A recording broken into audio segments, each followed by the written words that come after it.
nek awake dhewe ora ngawontenake ora ngenekake slametan mendak pisan mendak pindho geblak pisan geblak pindho geblak bola-bali niku kok kaya dene menungso niku dianggepe mung kaya kucing niku mboten leres niku pangendikan tiyang ingkang keburu nafsu napa enten kucing niku didusi napa enten kucing niku dikafani napa enten kucing niku disolati napa enten kucing niku didongake terus nek piyambake niku ngendikake menungso nek ora dislameti kok kaya dene ngubur kucing ming glimpung niku mboten leres. Ingkang angka kalih kaya-kaya niki malah mengke dadosipun anu napa nggih istihza biddin.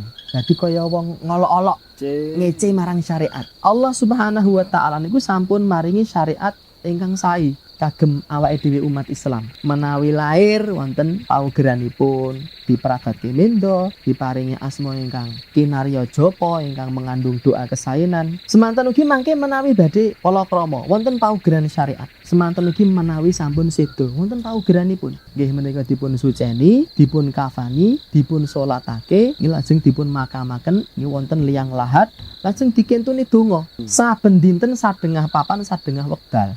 Dados mboten leres nek enten ing ngendika kuwi dipadake karo kucing niku saestu mboten leres kok kaya-kaya dheweke niku madhake syariate Allah kalih tata cara ngramat napa ngrumat kucing kewan. Nah, menika mboten pareng. Kawatiripun kuwatosipun mangke kelebu tumindak istihza, mengolok-olok agama.